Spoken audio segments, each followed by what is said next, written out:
अस्सलाम वालेकुम दोस्तों, मैं आपको परफेक्ट वेब सॉल्यूशंस की तरफ से रिएक्ट जेएस की इस वीडियो ट्यूटोरियल सीरीज़ के पार्ट 8 में खुशामदीद कहता हूँ।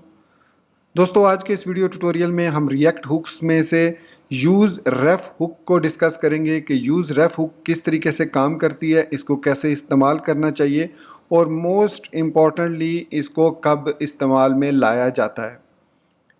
तो मैं उम्मीद करता हूं कि आप मेरे इस वीडियो ट्यूटोरियल को एंड तक देखेंगे और इसको लाइक भी करेंगे। इसके अलावा अगर आप हमारे इस चैनल परफेक्ट वेब सॉल्यूशंस पर न्यू हैं तो इसको सब्सक्राइब करते हुए बेल के आइकन को प्रेस करते हुए ऑल नोटिफिकेशंस को ऑन कर लीजिएगा ताकि आने वाले रिएक्ट जेएस के वीडियोस की अपडेट्स आपको मिलती रहें और आप उनसे अप टू डेट रह सकें। Thank you very much. तो चलिए शुरू करते हैं आज के इस रिएक्ट जेएस के हुक्स के वीडियो ट्यूटोरियल को। तो दोस्तों, यूज़ रेफ हुक हमें एक म्यूटेबल ऑब्जेक्ट रिटर्न करती है जिसके अंदर हमारे पास जो उसकी करंट प्रॉपर्टी है उसके अंदर उस ऑब्जेक्ट का तमाम डाटा सेव होता है और उसमें से जो भी हमें डाटा चाहिए होता है वो फिर हम उस यूज़ रेफ को इस्तेमाल करते हुए उसको फेच कर सकते हैं और जिस तरीके से भी यूज़ करना चाहें उसको यूज़ कर सकते हैं। अब म्यूटेबल प्रॉपर्टीज़ ऐसी होती हैं जो कि चेंज नहीं होती किसी भी सूरत में। आप समझ लें कि mutable properties are equal to the const variable. जैसे कि कांस्टेंट वेरिएबल होता है, उसकी वैल्यू चेंज नहीं हो सकती, लेकिन री रन होने पर, रिटर्न होने पर यस उसकी वैल्यू चेंज हो सकती है। लेकिन म्यूटेबल जो प्रॉपर्टीज़ होती हैं वो चेंज नहीं हो सकती। सिर्फ और सिर्फ इम्यूटेबल जो प्रॉपर्टीज़ होती हैं उनको हम चेंज कर सकते हैं। So useRef returns a mutable reference object whose current property is initialized to the past argument और इसके साथ साथ हम उसकी कोई भी इनिशियल वैल्यू जो है वो सेट कर सकते हैं।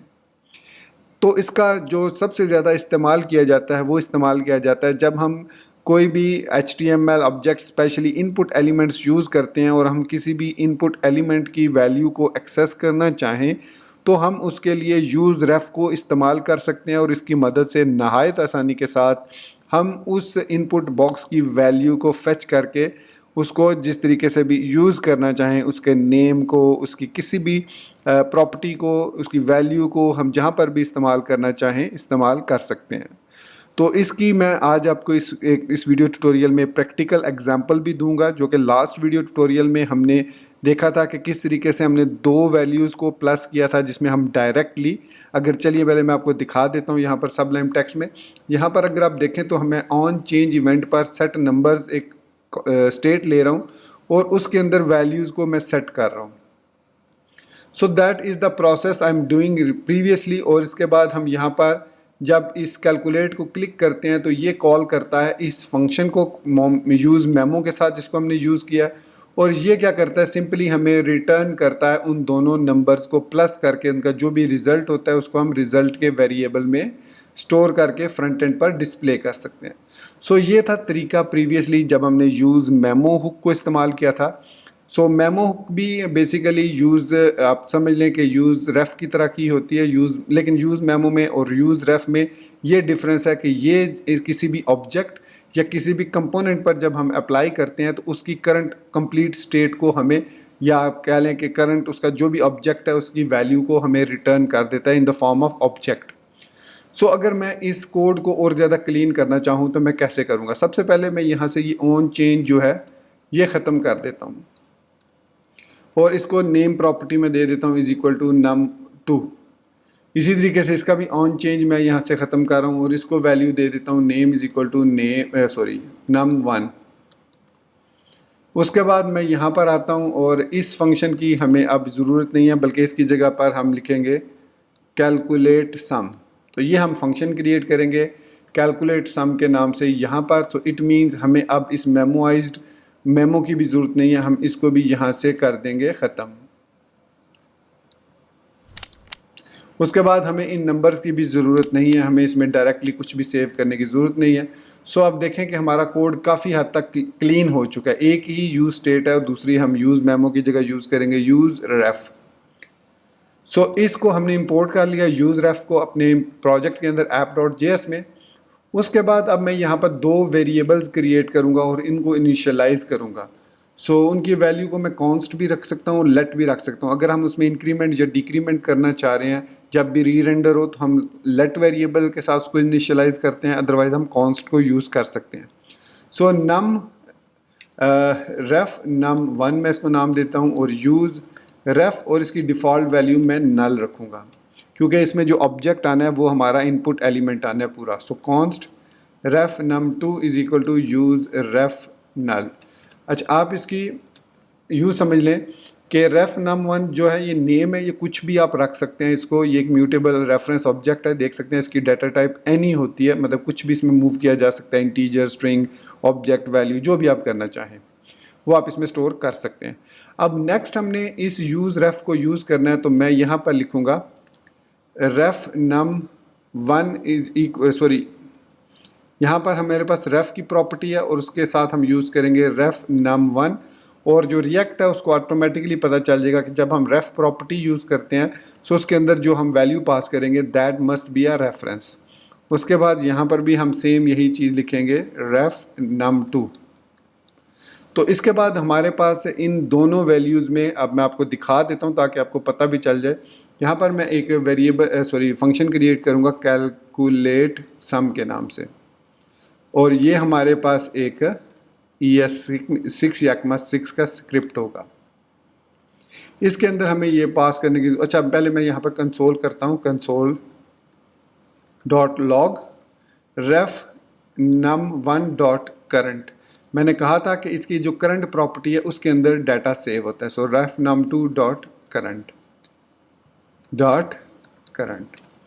सो ये मैंने सेव कर दिया, इसको कंसोल लॉग में डायरेक्टली मैं डिस्प्ले कर दिया। सो जब मैं कैलकुलेट पर क्लिक करूँगा तो कैलकुलेट सम बेसिकली हमें इनकी करंट वैल्यूज़ रिटर्न करेगा। तो ब्राउज़र में आते हैं हम, यहाँ पर मैं इंस्पेक्ट एलिमेंट करके ओपन कर लेता हूँ डेवलपर टूल्स को, क्योंकि उसके अंदर कंसोल में हमें डाटा जो है वो डिस्प्ले होगा। तो ये मैंने साइड बार पर इसको साइड पे ओपन कर लिया। इसको थोड़ा सा मैं इसको जूम कर लेता हूँ। तो कंसोल टैब में हम आते हैं यहाँ पर,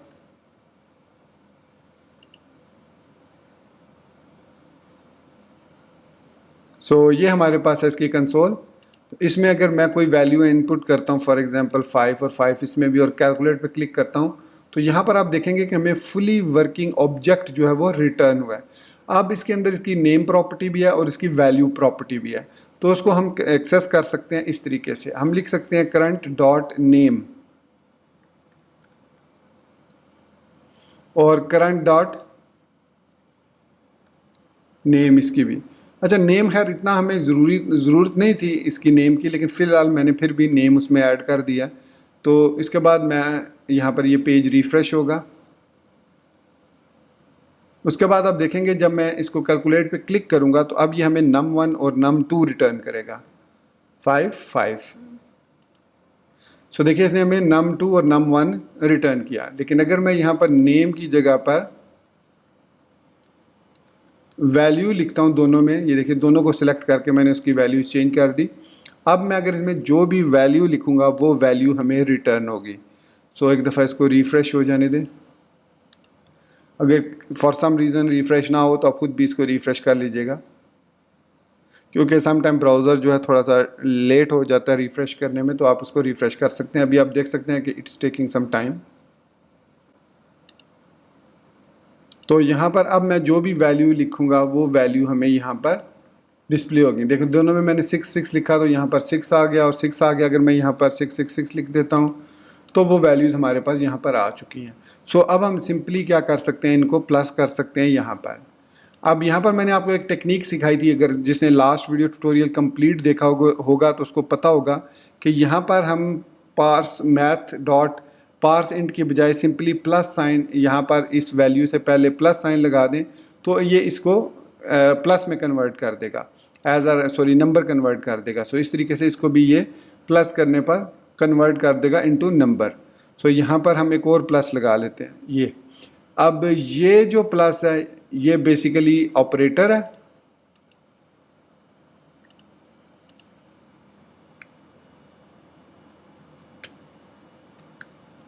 और यहाँ पर ये प्लस ऑपरेटर है और ये प्लस कन्वर्टर है। सो ये प्लस जो है ये इस नम करंट डॉट वैल्यू को नंबर में कन्वर्ट करेगा, ये प्लस भी इसको कन्वर्ट करेगा, और ये प्लस जो है ये एज एन एज ऑपरेटर इन दोनों को फिर ऐड कर देगा। सो यहाँ पर हम लिखेंगे सेट रिजल्ट, क्योंकि सेट रिजल्ट के नाम से हमारे पास स्टेट मौजूद है जिसको हमने अपडेट करना है। सो ये वाली जो वैल्यू है ये अपडेट हो जाएगी और प्लस होकर इसमें जो भी आंसर आएगा वो यहाँ पर रिजल्ट के अंदर डिस्प्ले हो जाएगा। सो इसको सेव करते हैं और जैसे ही ब्राउज़र रिफ्रेश होगा, ब्राउज़र में चलते हैं हम।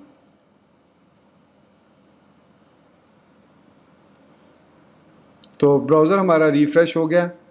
अब यहाँ पर हम इसकी जो भी वैल्यू लिखेंगे, फॉर एग्ज़ाम्पल मैं यहाँ पर लिखता हूँ 6633, तो इसका अब हमें ये प्लस करके यहाँ पर आंसर डिस्प्ले कर देगा। तो देखिए 99 इसका आंसर है। सो ये करेक्ट आंसर है। सो देखिए कितनी आसानी से हमने कैलकुलेशन अब परफॉर्म कर ली यूजिंग यूज़ रेफ। अब इस यूज़ रेफ को आप ना सिर्फ ऑब्जेक्ट्स के लिए यूज़ कर सकते हैं बल्कि इनको आप यूज़ कर सकते हैं किसी भी रेफरेंस के लिए। सो मैं अगर लिखता हूँ count is equal to use ref 1 और यहाँ पर मैं इसको सेट रिज़ल्ट से पहले काउंट प्लस प्लस कर देता हूँ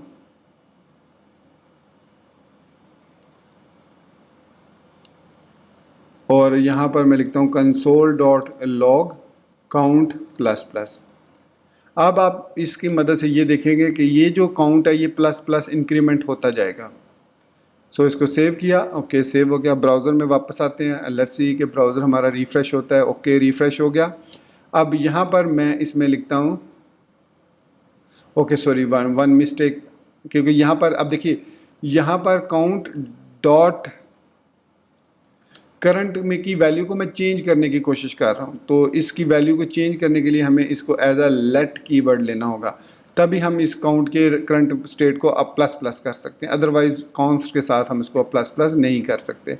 यहाँ पर हमें मैसेज भी मिल गया था कि count is a constant, no const assign. Okay अब ये हमारे पास रीलोड हो गया। अब मैं यहाँ पर कोई भी वैल्यू लिखता हूँ तो आप देखेंगे कंसोल के अंदर कह रहा है कि असाइनमेंट टू कांस्टेंट क्यों हो गया। मैंने तो उसको लेट में चेंज किया है, शायद सेव किया है कि नहीं किया। ओके सेव भी कर दिया मैंने। सो इट मीन्स हमारा एरर अब नहीं आना चाहिए था, शायद वो रिफ़्रेश नहीं हुआ browser.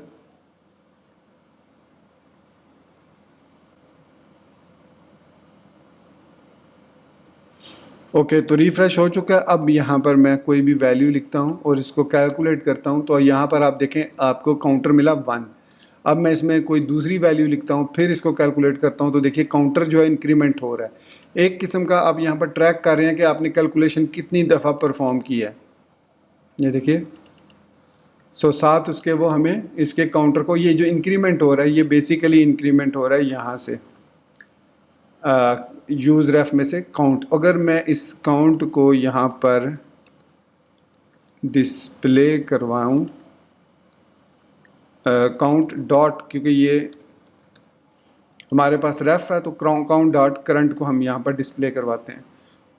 So let it to be refreshed. अब कह रहा है कि object are not valid as a React child. Okay अब यहाँ पर वो कह रहा है कि आप इसको as a return statement use नहीं कर सकते काउंट डॉट करंट को। ये देखिए यहाँ पर हमें इसका एरर दे रहा है, objects are not valid as a React child, objects are not valid as a found object with keys. Okay current ये इसमें नम आ रहा है काउंट, और आई थिंक इसको यहाँ पर प्रॉब्लम तो नहीं करना चाहिए। अब इसको चेक करते हैं। अब मैंने इसको चेंज कर दिया into array. So let's see अब क्या हमें एरर दोबारा आएगा ये वाला। सो अभी तो कोई एरर नहीं आया और यहाँ पर हमारे पास काउंट। ओके सो इसको आपने सिंपली, अगर वो ऑब्जेक्ट का कहे तो डी स्ट्रक्चर एक किस्म का ये कहते हैं इसको, हम इसको स्क्वायर ब्रैकेट्स के अंदर जब मेंशन कर देते हैं तो हमारी प्रॉब्लम सॉल्व हो जाती है। सो यहाँ पर मैं लिखूँगा 448। तो देखिए साथ ही यहाँ पर काउंट इंक्रीमेंट हो रहा है कि आपने इसको एक दफ़ा 2 दफ़ा ट्राई कर लिया, ऑब्वियसली एक ही दफ़ा ही किया, वो मैंने 0 से इनिशियलाइज़ करना चाहिए था मुझे उसको। तो ज़ीरो का मतलब है कि आपने इसको इनिशियलाइज नहीं किया। सो इट मीन्स इस तरीके से हम इस ऑब्जेक्ट को यूज़ रेफ को इस्तेमाल कर सकते हैं, काउंट कर सकते हैं कि आप यूज़र को अलाउ करते हैं कि भाई वो 5 दफ़ा काउंट कर सके 6 टाइम। उसके बाद इस बॉक्स को आप क्लोज़ कर दें कि अब आप कैलकुलेशन या कैलकुलेट बटन को डिसेबल कर दें, जो भी आप करना चाहें आप उस पर ये यूज़ रेफ को भी यूज़ करके अप्लाई कर सकते हैं अपनी लॉजिक को। तो दोस्तों ये था हमारा आज का रिएक्ट जेएस की हुक्स का वीडियो ट्यूटोरियल, जिसमें हमने यूज़ रेफ हुक के बारे में सीखा और देखा कि यूज़ रेफ को किस तरीके से हम अपने प्रोजेक्ट्स के अंदर इस्तेमाल कर सकते हैं। और ये भी हमने देखा कि किस तरीके से कब और क्यों हमें इस रेफ हुक को इस्तेमाल करना चाहिए। तमाम हुक्स में से ये एक डिफरेंट हुक है, बिकॉज मैंने, अगर आप स्टार्ट में आपको याद हो, मैंने ये कहा था कि 3 बेसिक हुक्स हैं जिनमें हमारे पास यूज़ स्टेट है, यूज़ इफेक्ट और यूज़ कॉन्टेक्स्ट हुक है। उसके बाद जितनी भी एडिशनल हुक्स हैं वो somehow they are same like these 3 hooks. तो उसमें यूज़ रेफ हुक जो है वो क्वाइट डिफरेंट है। जिस तरीके से आपने देखा कि ये किस तरीके से काम करती है, इसकी मदद से ना सिर्फ हम जो है वो ऑब्जेक्ट को ले सकते हैं, बल्कि हम किसी भी करंट ऑब्जेक्ट को, इवन अगर मैं यहाँ पर एक और चीज़ जाते जाते मैं आपको दे दूँ रेफरेंस, कि अगर मैं इसको पेज को रिफ़्रेश करता हूँ तो आप देखेंगे कि हमारा कर्सर जो है वो किसी भी टेक्स्ट बॉक्स के में नहीं है, मुझे क्लिक करना पड़ता है यहाँ पर आने के लिए। अगर मैं चाहूँ कि ये जो हमारे पास टेक्स्ट बॉक्स है ये ऑटोमेटिकली इस तरीके से सिलेक्टेड हो जब मैं इस पेज को रीलोड करूँ, तो इसके लिए हमें क्या करना पड़ेगा, सिंपली हमें यहाँ पर आना पड़ेगा कोड के अंदर और यहाँ पर हमें यूज़ करना पड़ेगा यूज़ इफेक्ट हुक को। सो यूज़ इफेक्ट, उसके बाद इसके अंदर यहाँ पर हमें फंक्शन क्रिएट करना होगा यूज़ इफेक्ट, और इसके अंदर हम यहाँ पर पास करेंगे इसकी वैल्यू को और रेफ num1 dot current dot focus. तो फोकस इसके अंदर एक फंक्शन है, सॉरी नॉट फोकस, फोकस। सो इसमें हमने इसको क्या बताया कि यूज़ इफेक्ट हुक को रन करो और जो भी रेफ num1 का करंट है उसको फोकस कर दो। सो इसके बाद मैं ब्राउज़र में वापस आता हूँ और हमारा प्रोजेक्ट रीलोड होगा। अगर इसमें कोई एरर हुआ तो यहाँ पर हमें पता चल जाएगा। और यहाँ पर वो कह रहा है can not read property focus of undefined. Yes of course, क्योंकि यहाँ पर जब ये यूज़ इफेक्ट हुक जो है वो एग्जीक्यूट होती है, तो जैसे मैंने बताया था कि ये जो है रेंडर होती है और उसके बाद ये फंक्शन एग्जीक्यूट होता है। तो वो कह रहा है कि रेफ नाम, ओके सॉरी मैंने स्पेलिंग गलत लिख दी, शायद इस वजह से कह रहा था। So current focus, I think अब ये कह रहा है कैन नॉट रीड प्रॉपर्टी। अब रीलोड होगा तो फिर पता चलेगा हमें। आई थिंक अब ये काम करेगा। ओके सॉरी माय मिस्टेक, जो पहले था वो ये था, मैंने करंट के स्पेलिंग गलत लिखे, इसलिए मैंने समझा शायद ये जब रेंडर हुआ तो उसके बाद इसके अंदर रेफ नहीं था, लेकिन इसके अंदर रेफ मौजूद था। क्योंकि यूज़ इफेक्ट हमें पता है कि उस वक्त एग्जीक्यूट होता है जब आपका कंपोनेंट कम्प्लीटली लोड हो जाता है। सो उसके अलावा मुझे इसके साथ कोई भी पैरामीटर देने की ज़रूरत नहीं है, तो मैं यहाँ पर एक खाली ऑब्जेक्ट जो है पास कर देता हूँ ताकि ये फर्स्ट टाइम सिर्फ एग्जीक्यूट हो, दूसरी दफ़ा एग्जीक्यूट ना हो। सो अब दोबारा से हमारा पेज रीलोड हुआ, तो जब भी आप पेज को रीलोड करेंगे तो आप देखेंगे कि आपका जो ये टेक्स्ट बॉक्स 1 है ये ऑटोमेटिकली सिलेक्टेड होगा। तो अब आप देख सकते हैं कि हमारा जो टेक्स्ट बॉक्स 1 है वो सिलेक्टेड है ऑटोमेटिकली। सो इस तरीके से हम इस यूज़ रेफ हुक को और भी तरीक़ों से इस्तेमाल कर सकते हैं। तो ये जाते जाते मैंने टिप आपको एक और बता दी। सो दोस्तों इसी बात के साथ मैं आपसे इजाज़त चाहूँगा, मिलते हैं नेक्स्ट वीडियो ट्यूटोरियल में। टिल देन चैनल को सब्सक्राइब करना, वीडियो को लाइक और शेयर करना, बेल आइकन दबाना, ऑल नोटिफिकेशंस को ऑन करना बिल्कुल मत भूलिएगा और मुझे अपनी दुआ में याद रखिएगा। And thank you very much for watching this video tutorial. Take care, good bye एंड अल्लाह हाफिज़।